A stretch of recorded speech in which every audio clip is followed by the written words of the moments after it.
Nebraska. This is cattle country. Over 5 million cows are fed and marketed in the state each year. And nowhere is that more evident than at auction yards like this one in Rushville, Nebraska.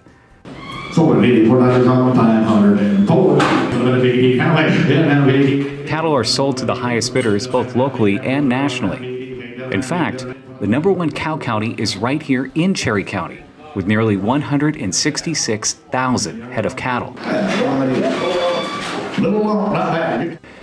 It's just one example of what amounts to big business for Nebraska.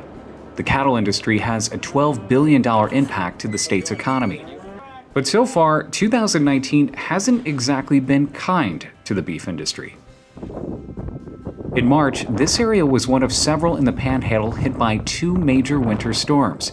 The first, Winter Storm Ulmer, brought high winds and 17 inches of snow. All of this during calving season. It's brought us a lot of snow, wind-driven snow. And so that's tough on the calf crop.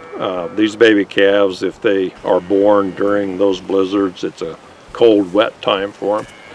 And especially if they're caught out in the open, without any shelter or wind protection. Cows were often seen trying to find shelter or protection from the storms. In cases where fencing failed, they'd sometimes end up in roads or on neighboring property. That's where they were at, was behind those bigger trees and up in here where, where they had some protection. Dave Howell was one of many ranchers who discovered dozens of his neighbors' cattle on his property.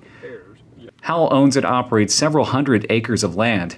He attributes the safety of his herd to a decision he made years ago, to plant windbreaks. When I fed these cattle Wednesday morning, we closed the gate on these cattle and locked them in the corral because we knew the storm was coming. And so it was comforting to know they were here. And when we got to them finally on Thursday, they were comfortable in here and just hungry. Eastern red cedar windbreaks have long been a favorite of farmers and ranchers out here due to their high tolerance of the elements. They also help reduce animal stress and mortality. But it took an event similar to Ulmer for landowners to turn to windbreaks.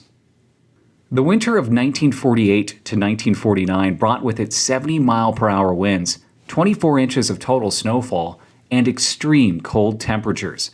The result was a major loss of livestock.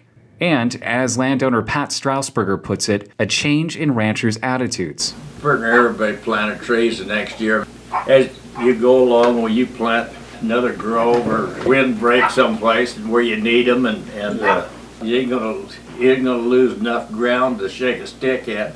And in 15 years, somebody will appreciate it. Nearly 40 years later, that lesson repeated itself to Pat's son Mike, who now runs the ranch.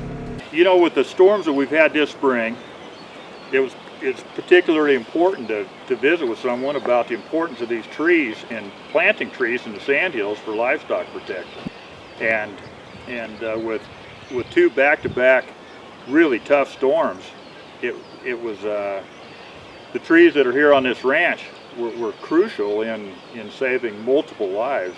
The Strausberger family owns 7,500 acres and operates close to 10,000 with 525 cow-calf pairs. His losses during the storm, though, were minimal. He chalks that up to his windbreaks and a family tradition. My grandfather was a tree planter. My dad was a tree planter, and it helps the wildlife, and it adds tremendous value to your operation. The things you do now, maybe you don't think a lot about, but someday, the next generation will say, you know what, I'm so thankful for what he did. Even years after the Dust Bowl of the 1930s or the blizzards of the late 40s, the benefits of windbreaks continue on. As the number of extreme weather events in Nebraska increases, the Nebraska Forest Service recommends regulators and producers revisit the role of windbreaks and shelter belts in cattle operations. For more information, visit nfs.unl.edu.